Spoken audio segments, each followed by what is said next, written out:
représente que la corruption. Vous, capitalistes, vous l'avez cessé de pousser la classe ouvrière à la misère. Et vous, communistes, vous avez cessé d'exploiter cette misère voulue par les capitalistes.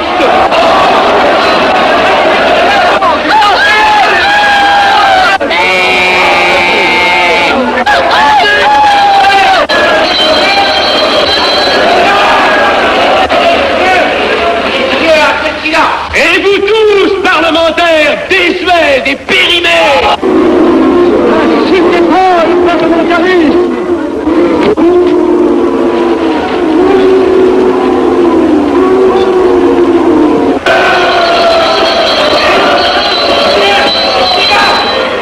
Est-ce que je vais de la séance? Continuez, monsieur Appel. Messieurs, je n'ai plus rien à dire. J'ai eu conscience de vous dire quelques vérités, peut-être désagréables, mais utiles. Ce ne sont pas quelques interruptions qui m'arrêteront. La communauté française ne se bâtira pas sur le conflit de la vieille bourgeoisie égoïste et du peuple affamé. C'est pourquoi je ne voterai pas ce projet qui donne satisfaction au capitalisme international et serait le bon prétexte pour les communistes à accentuer nos divisions. Je ne le voterai pas. Je serai sans doute le seul à ne pas le voter, car il semble que par une étrange aberration, la Chambre tout entière soit prête, comme toujours, à trahir l'intérêt français au bénéfice de certains intérêts internationaux très particuliers.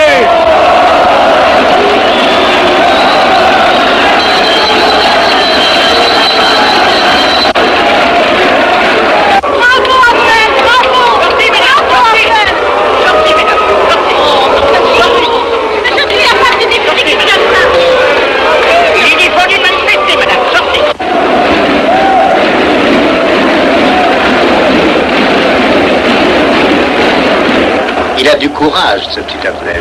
Ceux qui nationaux trop puritains nous font perdre notre temps. Il faudrait l'éduquer un peu. De quelle loge est-il? Il n'est pas de chez nous, mon frère Dubois.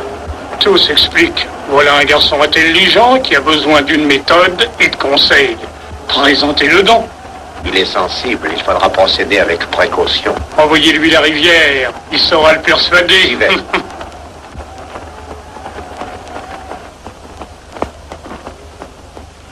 Mon cher vénérable, nous avons un service à vous demander. Enfin, dis donc, je vous suis tout dévoué.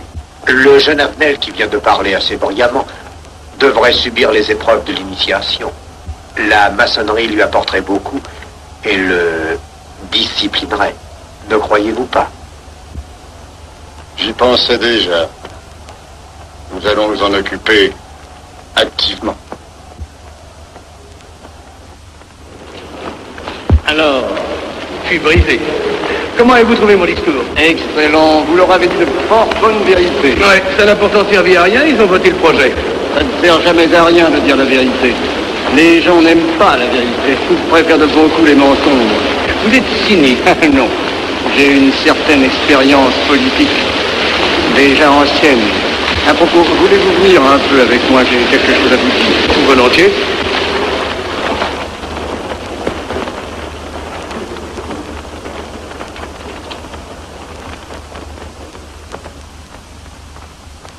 Voyons, je voulais vous dire, si nous reprenions notre conversation sur la franc-maçonnerie, vous m'avez dit l'autre jour que vous étiez curieux de connaître cette association. Ah oui, on en dit tantôt du bien, tantôt du mal. Je vous avoue que je n'aime pas beaucoup les sociétés secrètes. La franc-maçonnerie n'est pas une société secrète.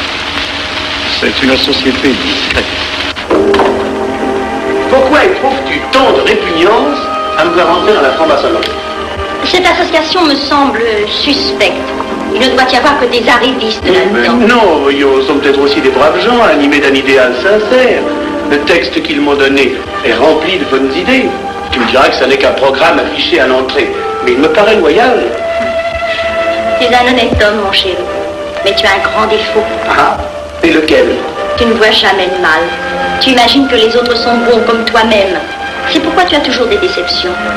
N'importe, je suis décidé à tenter cette expérience. Alors fais-la. Je souhaite me tromper. Quand dois-tu te présenter chez ces gens? Mercredi. Déjà.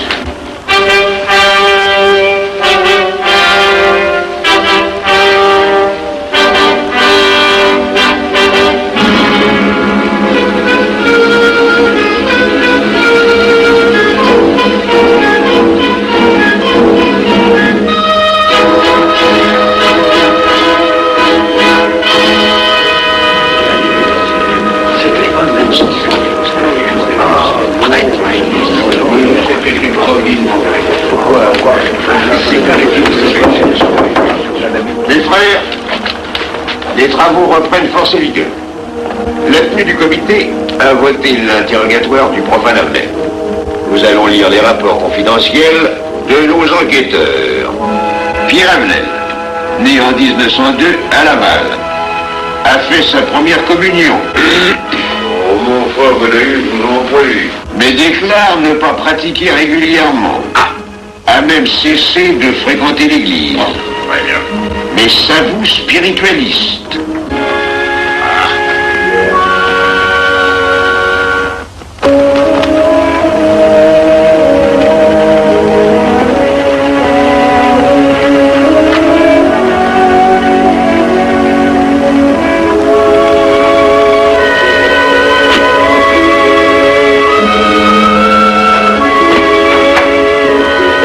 Monsieur, voulez-vous me citer? Permettez-moi de vous bander les yeux. Mes frères, le profane Avnel, qui nous est recommandé par notre frère Gainsbourg, vice-président de la Chambre, est député. Cela ne nous impressionne pas. Nous devons surtout examiner ce qu'il pourra apporter à la franc-maçonnerie. Il nous faut des gens qui servent notre ordre et contribuent à sa puissance. Pour l'instant, il paraît afficher des idées nationales un peu trop absolues. Mais enfin, je voudrais vous prévenir d'une chose. Comme il est de notre intérêt de tenir en main un grand nombre de parlementaires, il vaudrait peut-être mieux ne pas lui poser des questions qui pourraient le choquer. On nous le signale comme assez sensible sur les questions spirituelles ou religieuses. Quand il aura travaillé quelque temps parmi nous, il aura évolué.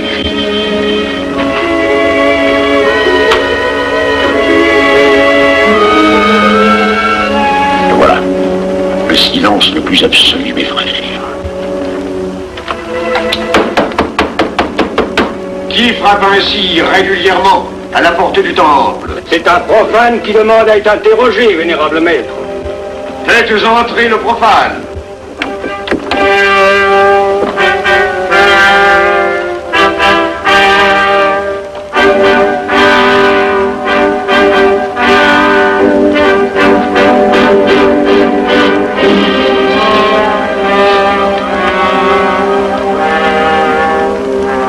Monsieur, vous avez déclaré vouloir faire partie de la franc-maçonnerie. Mais nous désirons savoir qui vous êtes. Nous allons donc vous interroger sur vos sentiments, vos croyances, vos idées politiques.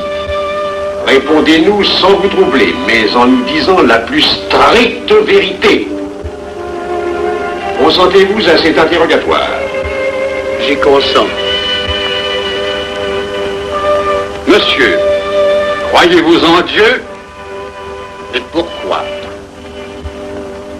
Vous semblez être déçu par ce premier contact avec la maçonnerie. Mais l'interrogatoire est assez pénible. J'ai dû paraître ridicule. Vous vous trompez. D'autres qui sont passés avant vous ont moins bien répondu. Vous avez été reçu avec une majorité convenable, 16 voix contre 10. Comment j'ai eu 10 voix contre moi? Non, non, 2 seulement. 2. Mais les voix d'opposition comptent pour 5. Un opposant de plus, et vous étiez calculé. La maçonnerie est difficile sur le choix de ses candidats. Pas assez, mon cher, pas assez. Je dois même vous avertir que lorsque vous serez en loge, vous serez déçu. Le milieu maçonnique est épouvantablement médiocre. Vous verrez que vous nous apporterez plus que vous ne recevrez. Mais ces rites dont vous m'avez parlé, ces initiations mystérieuses... De bêtises. Il y en a qui y attachent un certain sens symbolique. La plupart des maçons rient eux-mêmes de ces vieilles pratiques désuètes. Seulement, le jour de votre initiation, tenez-vous bien, les épreuves de la cérémonie ne sont pas commodes.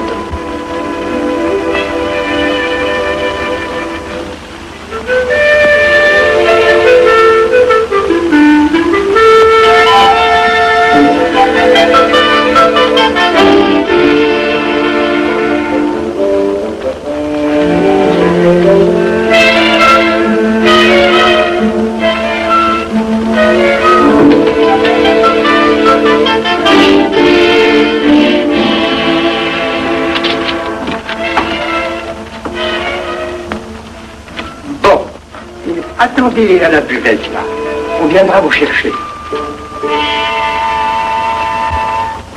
Alors, mais c'est entendu, mon cher, je m'occupe de ton affaire. Tu peux compter sur moi. C'est très important. Mais c'est entendu. Excuse-moi, la tenue va commencer, je suis un peu en retard.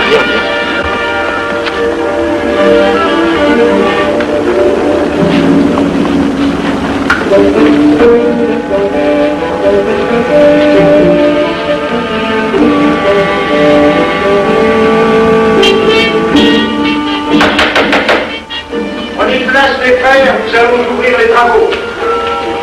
Mon frère Durand, veuillez prendre place à l'ordre.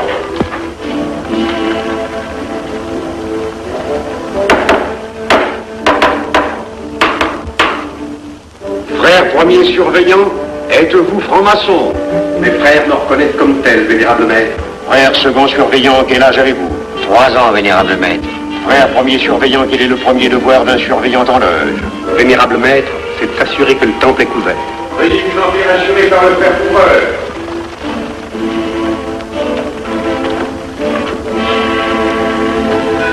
Le temple est couvert, vénérable maître. Frère second surveillant, quel est le second devoir des surveillants en loge? Vénérable maître, c'est de s'assurer que tous les frères présents sont membres réguliers de la loge ou visiteurs connus. Debout, et alors, mes frères. Frère premier et second surveillant, assurez-vous que tous les frères rangés devant vos colonnes sont membres réguliers de la loge ou visiteurs connus.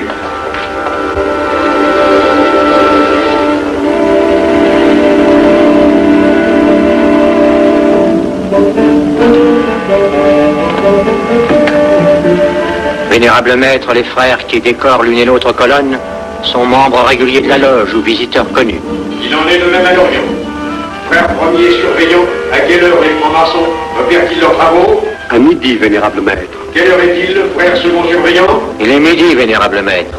Puisqu'il est l'heure du travail, frère premier et second surveillant, invitez les frères de vos colonnes à se joindre à vous et à moi pour ouvrir les travaux de la respectable loge des enfants de l'univers Orient de Paris, au grade d'apprenti, en la forme accoutumée.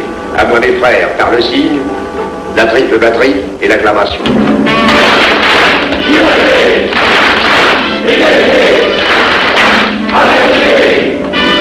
Prenez place, mes frères, les travaux sont ouverts. Mes frères, l'ordre du jour appelle l'initiation du profane Avenel. L'atelier a voté dans une précédente tenue la mission du dit profane. Nous allons donc ce soir le recevoir solennellement.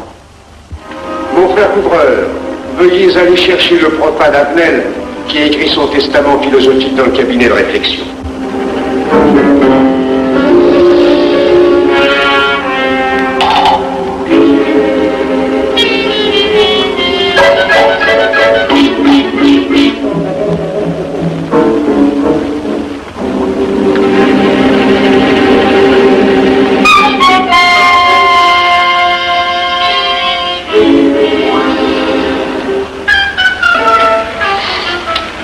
Rigolo leur truc. Monsieur, veuillez me suivre.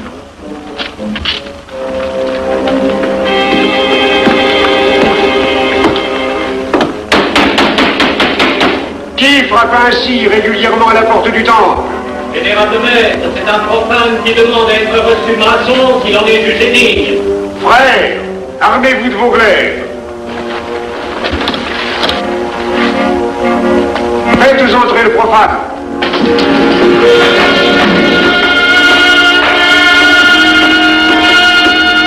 Laissez-vous, monsieur.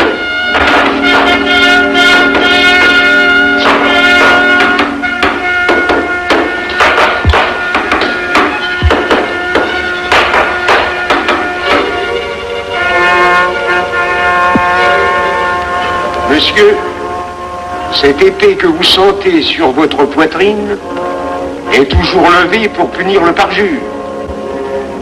Elle est le symbole du remords qui déchirerait votre cœur si vous deveniez traître à la société dans laquelle vous voulez entrer. Est-ce de votre propre volonté, en pleine liberté, que vous vous présentez parmi nous? Oui. La franc-maçonnerie est une institution qui ne procède que d'elle-même. Elle prend sa force dans la raison. Persistez-vous toujours dans vos intentions? Êtes-vous bien déterminé à vous soumettre aux épreuves, quelles qu'elles puissent être? J'y consens. En ce cas, confiez-vous à la main qui va diriger vos pas. Mais, comme il serait imprudent de s'imposer des obligations dont on ne connaîtrait pas l'étendue, il est de la sagesse de cette respectable assemblée de vous dire quels seront vos devoirs si elle vous admet dans son sein. Le premier est un devoir absolu de secret sur tout ce que vous pourrez entendre et découvrir parmi nous, ainsi que sur tout ce que vous verrez et saurez par la suite. Je dois exiger de vous un serment prêté sur la coupe des libations. Consentez-vous à le prêter? Oui. Frère expert, faites approcher le profane. Et vous, maître des cérémonies, apportez la coupe des serments. Présentez la coupe au profane.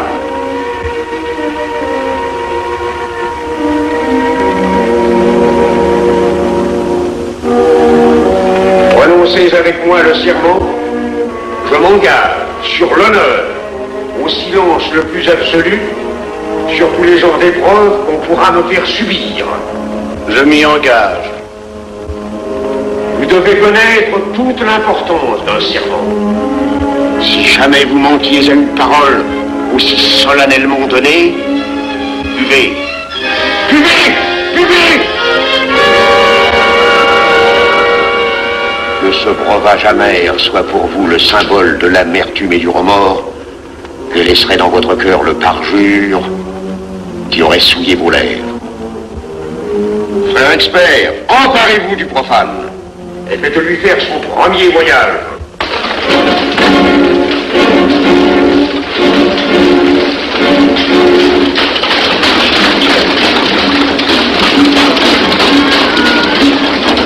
Voilà, c'est un profane qui demande à être reçu maçon. Comment ose-t-il l'espérer? C'est qu'il est libre et de bonne mœurs. Puisqu'il en est ainsi, qu'il passe.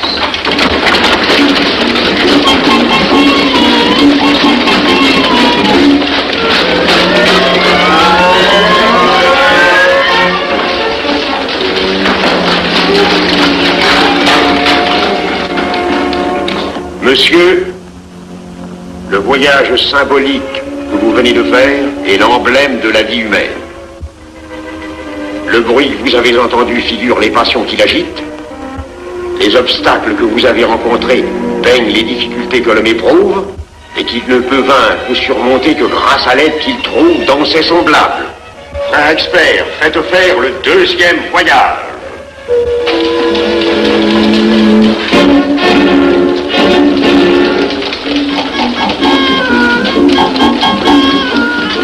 Qui va là? C'est un profane qui demande à être reçu maçon. Comment ose-t-il l'espérer? C'est qu'il est libre et de bonne mœurs. Puisqu'il en est ainsi qu'il passe, et qu'il soit purifié par l'eau.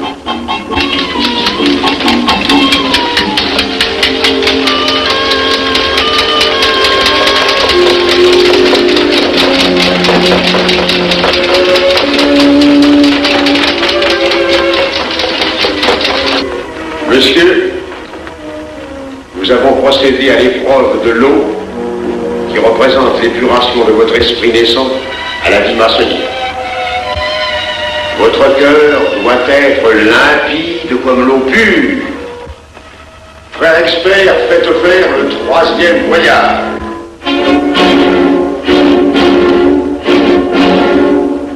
Qui va là?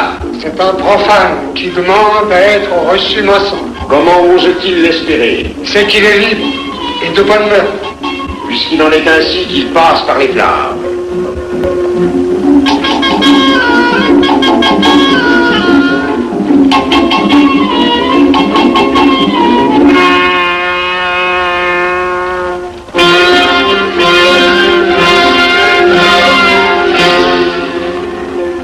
Messieurs, les flammes dont vous avez été environnés ont achevé vos épreuves. L'ordre maçonnique dans lequel vous demandez à être admis pourra peut-être un jour exiger que vous versiez jusqu'à la dernière goutte de votre sang pour sa défense et celle de vos frères. Je vais maintenant vous faire prêter serment à la franc-maçonnerie. Frères experts, amenez le profane à l'autel. Les frères, debout, à l'ordre et lèvez vos mains.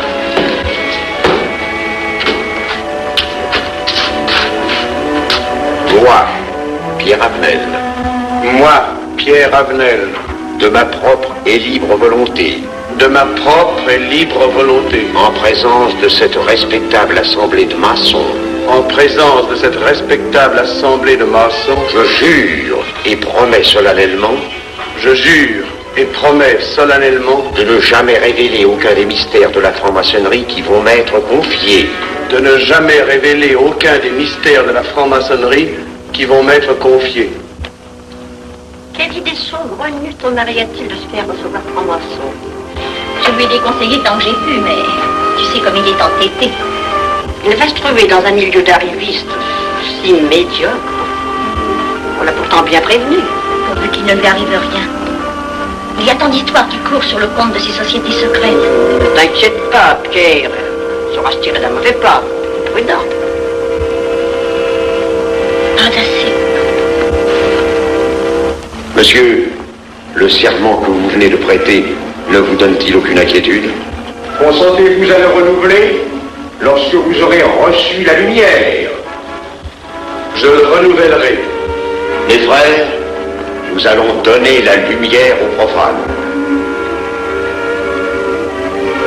Frères couvreurs, préparez-vous à accomplir votre office. Que la lumière lui soit donnée à mon troisième coup de maillet.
Ces glaives que vous voyez tourner vers vous vous annoncent que tous les maçons voleront à votre secours si vous respectez et si vous observez nos lois.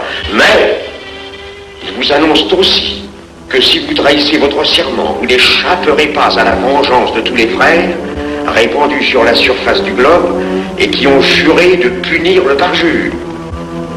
Le jurez-vous, mes frères?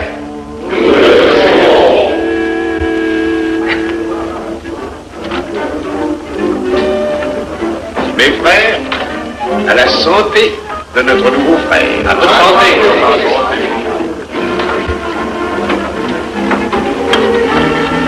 Mon très cher frère, qu'est-ce que vous pensez de cette soirée?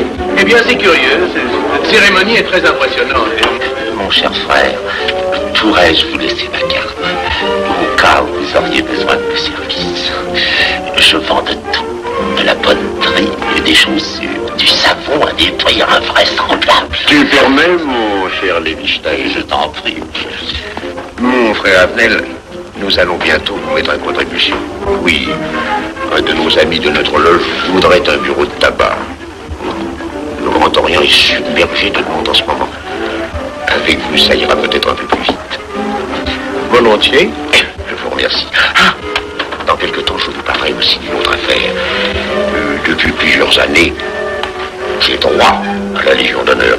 Je ne m'en suis jamais occupé, je n'ai pas dérangé nos amis pour ça, on leur demande déjà tellement de choses, n'est-ce pas? Vous m'aiderez? À votre service. Merci beaucoup. Alors, on nous voit. Ah non, pas comme ça. Voyez-vous, des petits coups secs avec le pouce, là, comme ça. Pom, pom, pom. Essayez. Pom, pom, pom. Et ben voilà. Avec ce signal-là, on ouvre toutes les portes.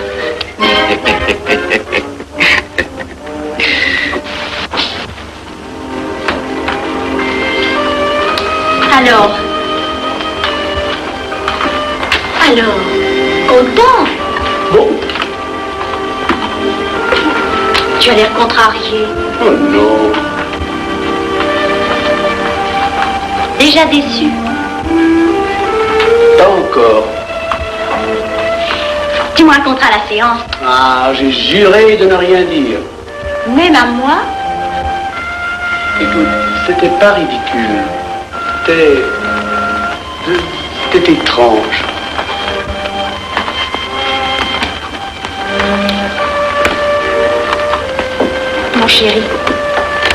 Mon chéri, c'est idiot, mais j'ai peur pour toi. Qu'est-ce que tu veux qu'il m'arrive? Oh, mon grand.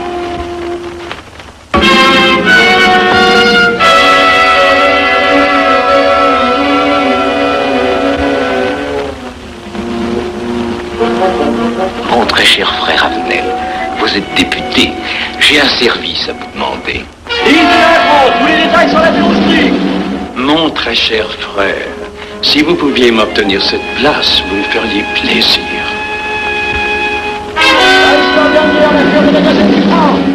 Mon cher, donnez donc un coup de téléphone au préfet, qu'il m'ôte cette contravention.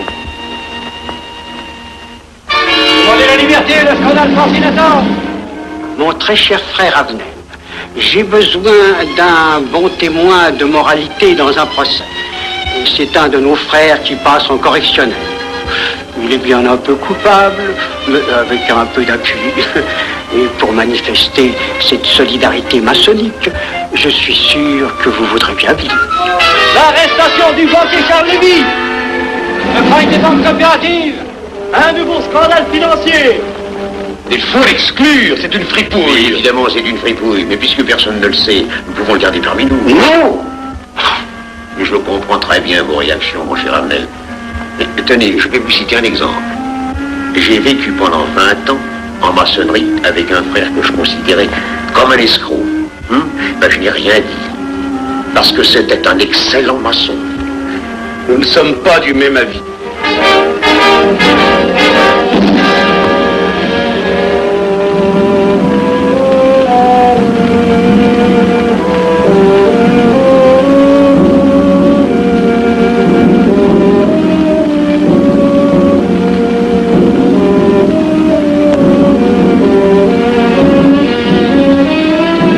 Pas pour lui. Pourquoi? C'est un adversaire de la maçonnerie. Mais son projet est excellent. Qu'importe, il nous dessert. Vous n'avez pas l'air de mon ami. Non. Non, et non, je ne ferai pas ce que vous voulez. Un mouvement de vous conformer à la discipline républicaine. La discipline républicaine et maçonnique. Je sais ce que c'est, allez, c'est une canaillerie. Mon frère, ne laissez pas vos paroles dépasser votre pensée. Oh, ne croyez pas que je sois en colère, non, j'ai tout mon sang-froid au contraire. Et c'est pour ça que je ne voterai pas cette loi unique. Détruisez ce pays en l'empoisonnant doucement. Ah, mais vous ne parlez pas sérieusement. Mais vous ne comprenez donc rien.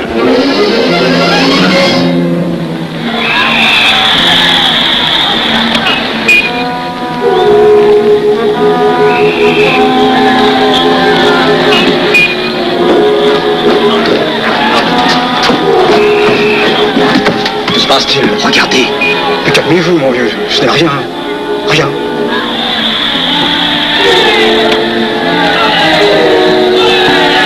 Que croyez-vous qu'on doit faire? Rien. Surtout rien. Dans de pareils cas, il faut attendre. Et croyez-moi, il n'y aura pas d'incident. Tous ces gens vont rentrer se coucher. Ils sont fatigués à part crier.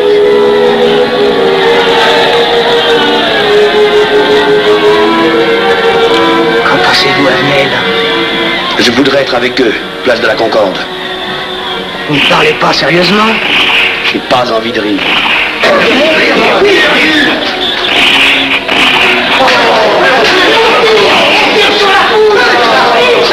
Il faut arrêter ça, oui. Mais surtout, il faut arrêter ça.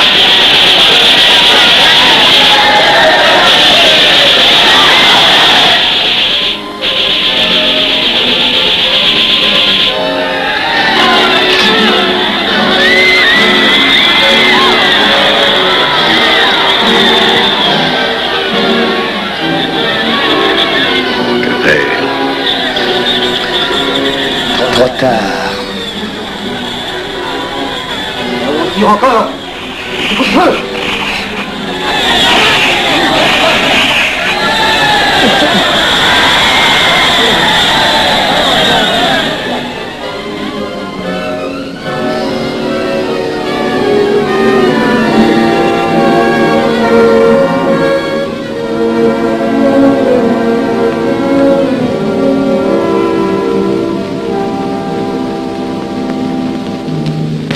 Messieurs, nous avons établi définitivement la liste des membres de la commission d'enquête. Tout le monde est bien d'accord pour la soumettre au vote de la Chambre. Pas d'objection? Le projet est accepté à l'unanimité. La séance est levée.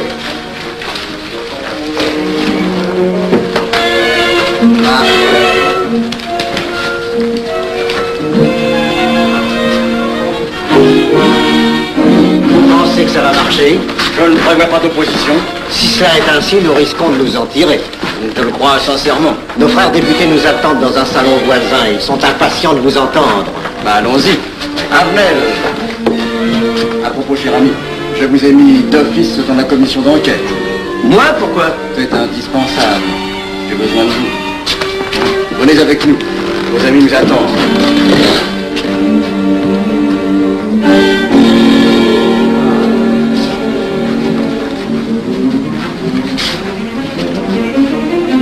Mes frères, puisque nous sommes entre nous, je puis vous dire bien confidentiellement que nous allons traverser ces événements graves sans trop de dommages. La commission vient d'accepter tout à l'heure les listes que nous avons proposées pour la commission d'enquête. Très bien. Beaucoup de nos adversaires en font partie, mais dans l'ensemble, les maçons sont encore en majorité. Rassurez-vous donc, ni la République ni la maçonnerie ne sont perdues. Elles ont traversé une crise grave. Elles sortiront renforcées de cette épreuve. Merci.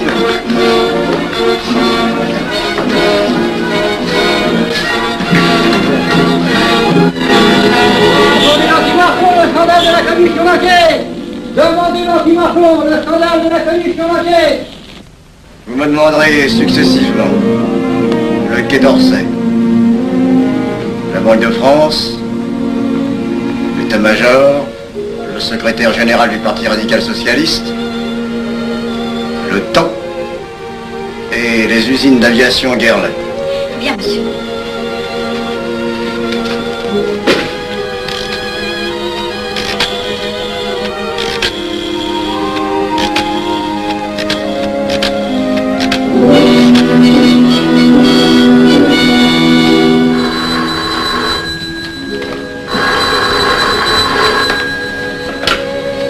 Allô, le chef de cabinet du ministre. Allô? Mais oui, passez-le moi. Lui-même, à vos ordres, votre très cher ami. Je ne peux rien vous dire par téléphone. Il pleut. Vous me comprenez? À merveille. Alertez tous nos amis à l'étranger. Qu'en aucun cas, on ne parle de nous. Silence. Compris. Alors, ici Général Maisonnat. À vos ordres, mon cher Larivière. Je compte sur vous, mon cher général, pour que l'armée ne varie pas politiquement. Elle doit rester divisée. Avant tout. Ne craignez rien, j'ai déjà procédé à des changements importants. Tous les officiers suspects d'être contre nous ont été éloignés de Paris et séparés les uns des autres. Mes frères, il est indispensable de franchir cette mauvaise passe. Il ne faut pas trop de mouvement de bourse. N'est-ce pas, mon frère sous-gouverneur? Nous maintiendrons la monnaie. La presse de droite doit essayer d'attaquer la presse de gauche. Pendant quelque temps. Pour donner le change. C'est entendu.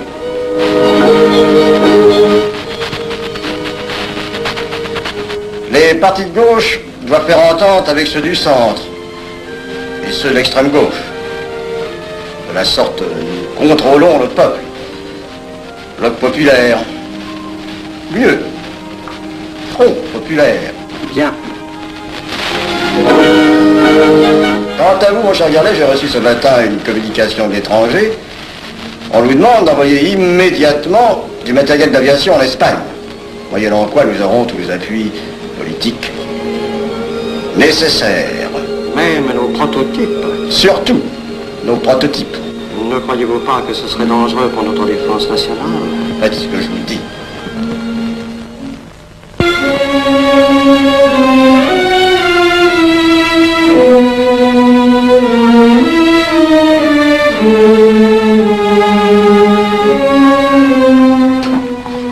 Monsieur Abnel, faites entrer. Ah, bonjour, cher ami. Comment on va? Bien, merci. Ah, je vous ai fait appeler. Que se passe-t-il? On ne vous voit plus. Vous le boudez? Oh non. Cigarette. Non, merci. Dites-moi, pourquoi avez-vous refusé de faire partie de la commission d'enquête? Bon, j'ai beaucoup de travail en ce moment et je fais déjà partie d'autres commissions. Avenel, répondez-moi franchement. Ce n'est pas parce que nous avons eu l'autre jour une petite discussion bien fraternelle? Eh bien, justement, si. Je voudrais vous parler de la franc-maçonnerie. Ah, mais bien, voyons, mais bien entendu. Asseyez-vous. Alors, je vous écoute. Eh bien, voilà, vous avez été mon présentateur, je vous dois une explication. Je suis décidé à déposer ma démission. Vous avez l'air d'avoir été déçu par la maçonnerie. Au pire, choqué. Pourquoi?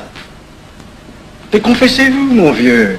Vous ne serez pas le premier maçon qui m'aura ouvert son cœur. Qu'est-ce qu'on vous a fait? Mais à moi, personnellement, rien. Mais je trouve ce milieu maçonnique... Pourri d'arrivistes écœurants.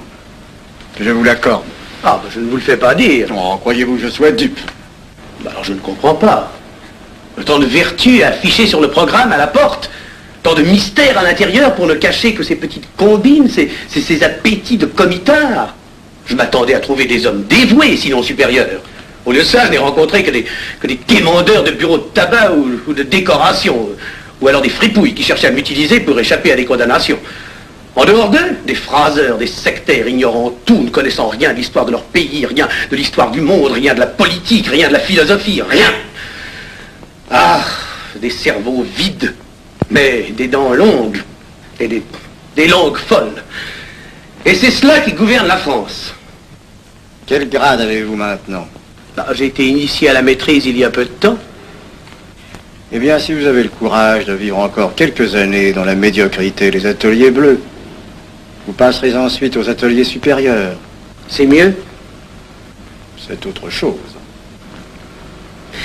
Voyons, vous êtes 33e, n'est-ce pas? C'est le grade le plus haut dans la maçonnerie.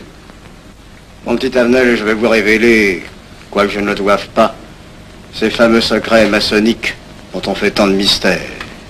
En maçonnerie, on cache tout aux petites gens. En bas, vous ne savez rien. En haut, vous commencez à voir un peu plus clair dans le jeu mondial.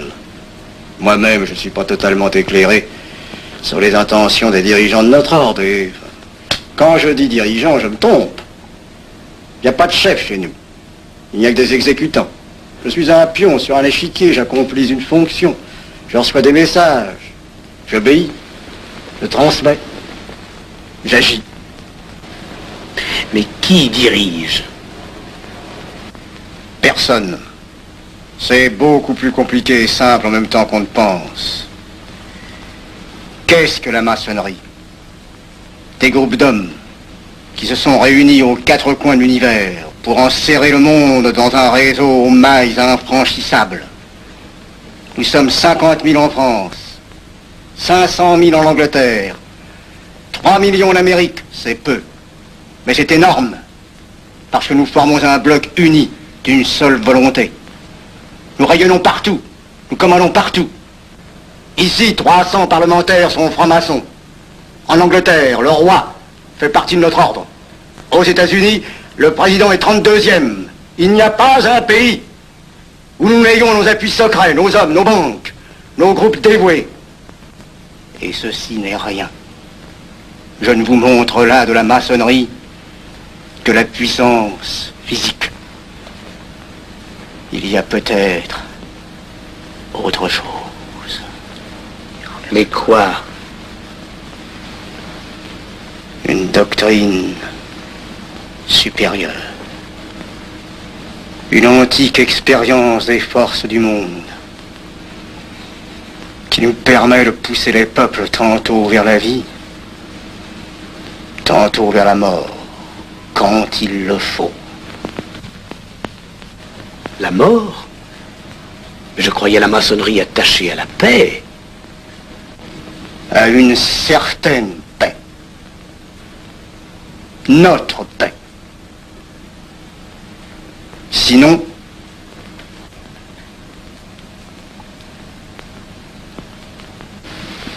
alors, cette démission, je vais réfléchir.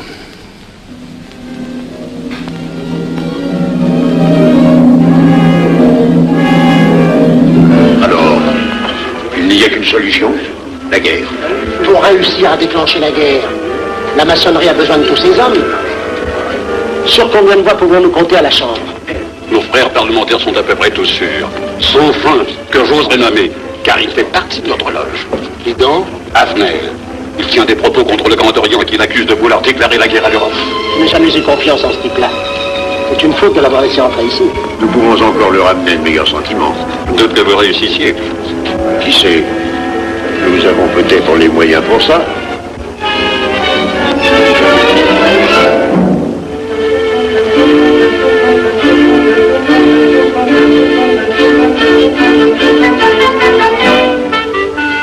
Mes frères, l'aviation allemande n'a pas d'appareil.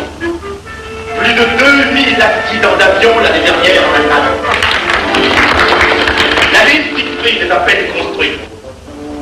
Les tanks allemands marchent difficilement.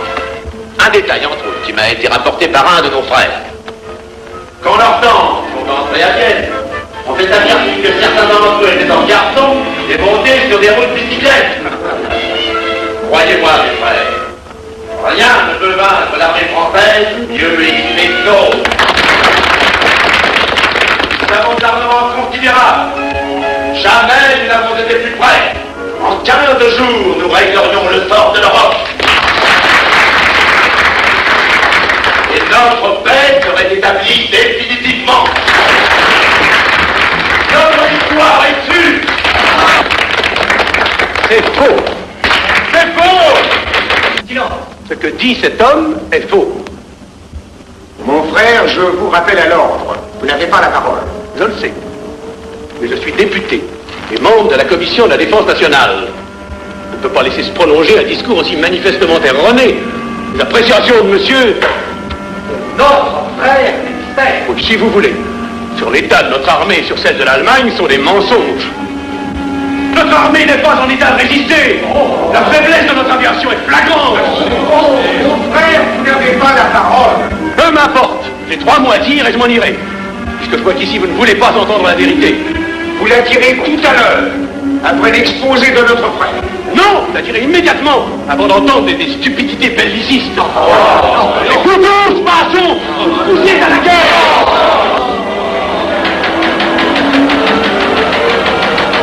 Nous n'avons pas d'armes modernes, pas d'avions, pas de chefs, pas de morale surtout.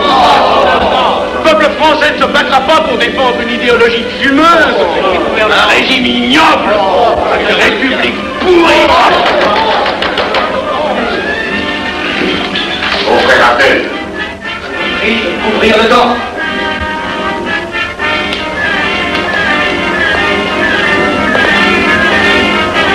Vous êtes tous des menteurs et des faussaires. Tout chez vous n'est qu'une sinistre comédie.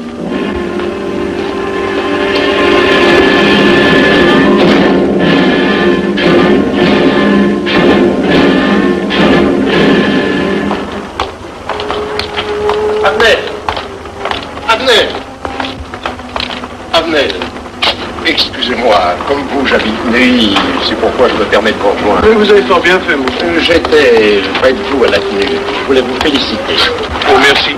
Vous avez très bien fait de leur crier des vérités. Ce sont des fous. Malheureusement, il est impossible de leur faire entendre raison. Les événements sont pourtant indiscutables. Oui. Dites-moi, j'ai des documents confidentiels sur l'action actuelle de la maçonnerie qui peut-être vous intéresseraient. Des documents? Oui, des documents. Vous êtes député, il serait utile et urgent que je vous les communique. Mais je crois bien, où sont-ils? Chez moi, pas très loin d'ici. Si vous avez quelques minutes. Oui, volontiers, allons. Alors, qu'est-ce qu'on décide? Pétard ou couteau? Le couteau, ça fait moins de bruit. Attention, voilà.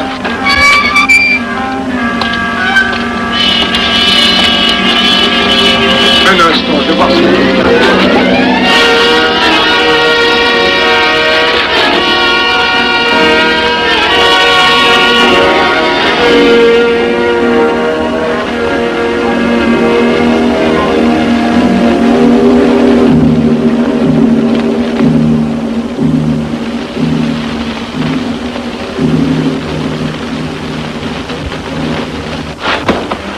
Ne t'inquiète pas, mon chéri.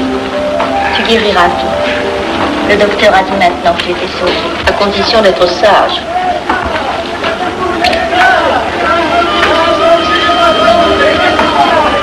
Qu'est-ce qu'on entend? C'est la mobilisation générale, mon chéri. Quoi, la mobilisation? Ne t'agite pas, je t'en supplie. Je n'aurais pas dû te le dire, mon Dieu.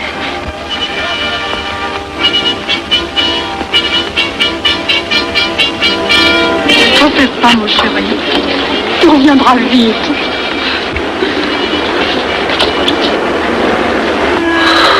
Les brutes. Ils sont arrivés. Ils ont réussi à déclencher leur guerre. Oh, ne bouge pas. Tes plaies sont à peine fermées. Si j'étais pas tombé sous les coups de ces criminels, j'aurais peut-être pu arrêter ça. Mais non, tu n'aurais rien pu empêcher, mon chéri. Ces hommes sont plus forts que toi. Ils ne t'auraient pas manqué.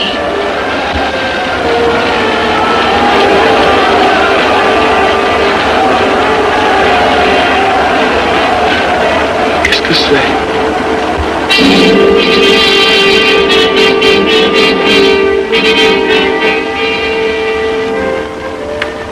Les malheureux. S'ils savaient ce que je sais.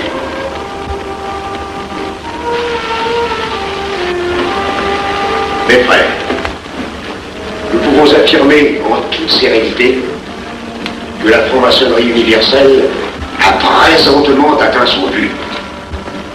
Cette guerre qui est la nôtre est déclarée. Elle doit aboutir au triomphe de notre ordre. Il importe que le monde soit définitivement gouverné selon nos méthodes et par nos idées.